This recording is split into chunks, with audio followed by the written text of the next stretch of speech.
This is Beyond a Reasonable Doubt with your hosts, Mark Garrigus and Gary Smith.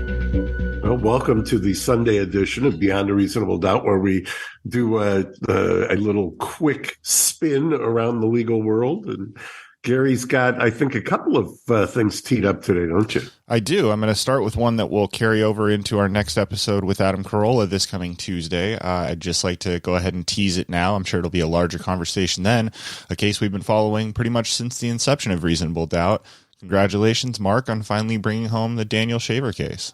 Yeah, it's been a long road, and finally there's the girls will be taken care of, and it's quite a resolution. We'll talk about it more on Tuesday, but it's been 6 years. And well, congratulations. For those who have been listening the whole time, they'll remember Daniel Shaver was the unfortunate case out of Mesa, Arizona, where the police were shouting at this gentleman, and unfortunately it came to a tragic end. But after 6 long years, Mark finally secured a settlement for the family, and it's great that the remaining family members will be taken care of. So congratulations on that. I'm sure we'll get into it more with Adam.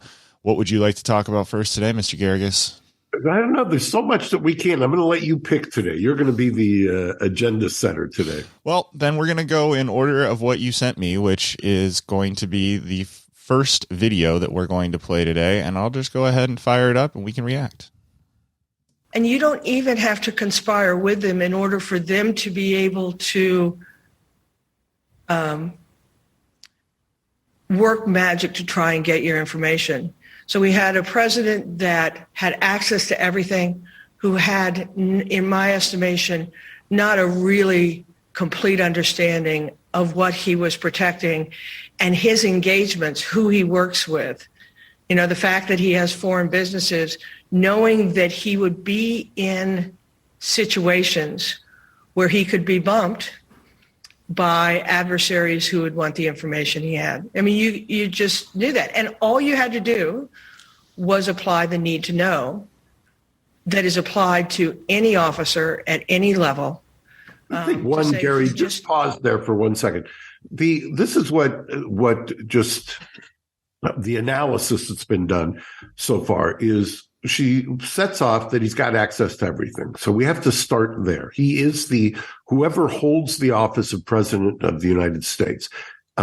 They have theoretically access to everything. So let's start there. Then this idea of the foreign businesses, I understand that. I think that's always been a worry, but that does not mean that they get to say you don't have access. And when I say they, the intelligence community. So let's keep going, because this gets, as Larry King used to say, curiouser and curiouser. Yes, and this is Sue Gordon speaking for those who may only be listening.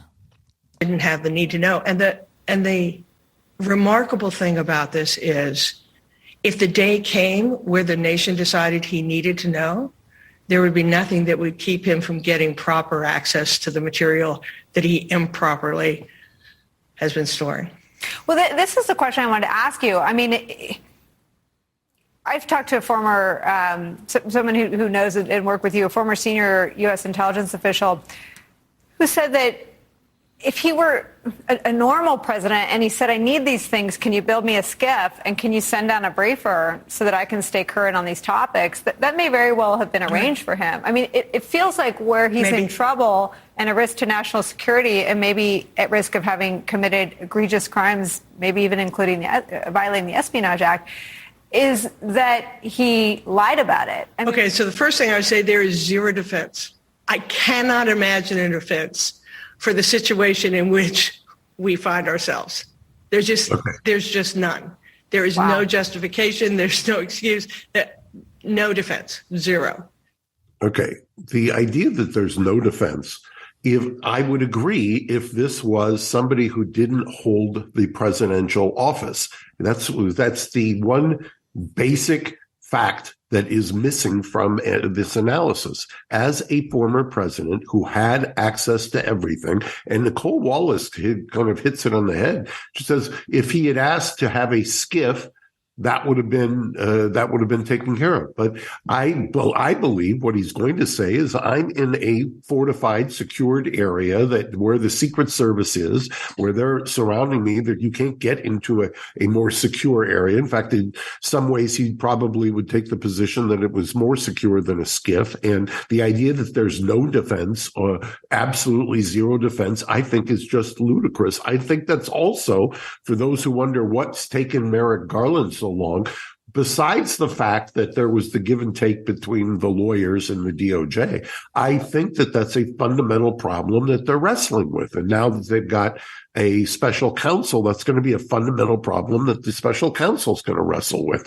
Do we indict a president who had complete access to all of these things? And do we do it because we don't like, and he could still have access to all of these things? Remember, these are things that he had in his possession when he held the office of president. Now, they wanted him back, but are you going to do that under the Espionage Act? Are you going to do that under the archival? I mean, it just, to me, it's a lot more complicated than most people are putting on, and explains greatly, I think, the couple of years that it's taken Merrick Garland to get to the point where he now has appointed a special counsel. Yeah, I agree completely. And, it's fun for people who, on whatever side want to talk about how it was left in the closet by the golf clubs. But, presumably once a president leaves office, they are fairly well protected, and the residences that they frequent are turned into basically strongholds that are secured by the Secret Service. So the idea that it's just, out at some public golf course that anyone could happen by and just pick up and read is I don't know. It seems disingenuous to me. I don't disagree, and maybe they've got a lot more that we don't know about. But I would humbly suggest that the reason it's taken so long is precisely because they're wrestling with these kinds of issues. Yeah, I that makes perfect sense to me. All right. You want to shift to our other topic, or do you have anything else? Okay. Yeah. So one of our favorite topics as of late is SBF, Sam Bankman-Fried, and a video surfaced this week, and I think we'll just go ahead and watch it, and we can react thereafter. And you don't even... Oops. One major exchange CEO suspected trouble at FTX over 6 months ago. CME Group CEO Terry Duffy says he told FTX founder Sam Bankman-Fried to face, quote, to his face, I should say, "You're a fraud. You're an absolute fraud." That was back in March during a meeting with him. Duffy recounted this conversation just days ago with Guy and Dan for their podcast On the Tape. Terry Duffy is here now to take us deeper into that encounter. Terry, this is absolutely fascinating. And what we're finding out now is no surprise to you months ago. How long did it take you to figure out that this guy was a fraud?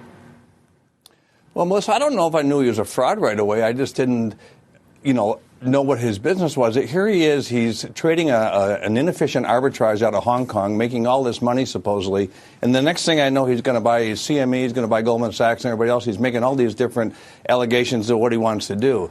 So I met him, as you said, when I gave Guy and Dan the podcast the other day. But what is really interesting is how this whole thing came about, which kind of got my interest up about he is a fraud. And I met earlier in the day with the head of the Commodity Futures Trading Commission, and I asked, why are you not dismissing this application out of hand?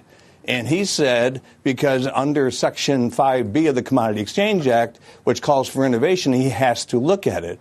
And I said to him, you don't have to, under the Commodity Exchange Act, have to accept anything that's innovation that puts risk management at the back seat of this. And that's exactly what was going on. So right away, my suspicions were up. Why is there so much pressure coming for this application? Then when I met with him, I knew right away, I said, this is a joke. This is absolutely going nowhere. And then you look who he's traveling with. He's traveling with Mark Wiegand, the former chairman of the CFTC. Now, what was Mark doing for him? I have no idea. Was it credibility or just carrying his briefcase, or I should say his backpack? And then he's got Ryan Miller. Ryan Miller is the former counsel at the CFTC and became general counsel of the CFTC. And this guy's sitting at a bar, could barely pick his head up, saying to me, why won't you let us grow? I said, he said he's worth $26 billion. I'm assuming you've been growing pretty good here.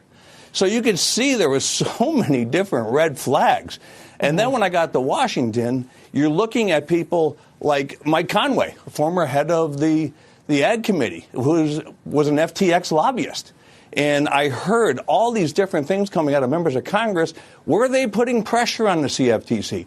I don't know. But I'll tell you what, there's a hearing come December 1st, and I hope someone has the courage to ask, was anybody putting pressure on the CFTC to move forward with an application that could have put everything at risk? And Melissa, let me say one more thing, which I think is really important. I told my team this had nothing to do with crypto. What he wanted to do was he wanted to list all asset classes, mine, the intercontinental exchanges, and everybody else's, under his model, which would have been, as I said, a biblical disaster. It's a pretty succinct, I think, synopsis, if you will, of exactly what could have happened, what did happen, and where. And I don't think he's wrong when he says it could have been a biblical disaster if they had gotten their way. Yeah, I mean, listening to that, that was a little over 2 minutes, and he just no punches pulled, and he, I guess, could make you feel a little bit better about what didn't happen. Well, I think to some degree, because he's not the only person, as you and I have discussed. Elon Musk, in a completely different context, had came away and said something to the effect of his BS meter went off. And right. This guy, who has some pretty good credentials, had analyzed this in a fairly succinct way and came away with what a disaster this was headed towards, and has been. And I think it's, as every day that goes by, it unravels even more. And I think you're going to see some action out of this. I know that a lot of people think, no, there's not going to be any consequences to it, but I think there clearly are going to be consequences. I mean, it's captured the media's attention in such a way that you would think that just for the political points, there's going to have to be some sort of a resolution here. I mean, some shoe is going to have to drop. I mean, the thing has already gotten, and I believe Apple and Amazon have both signed up top tier filmmakers to turn this into a story for their streaming services. So, it's certainly captured the zeitgeist. Yeah, it certainly has. And we'll talk about it more on Tuesday as well. All right, Mark, once again, congratulations on the Daniel Shaver situation. We will talk more about it with with Adam on Tuesday, and I look forward to seeing you then. Thank you. See you later, Gary. Bye-bye. Thanks for listening to Beyond a Reasonable Doubt. Stay tuned for more bonus episodes coming soon.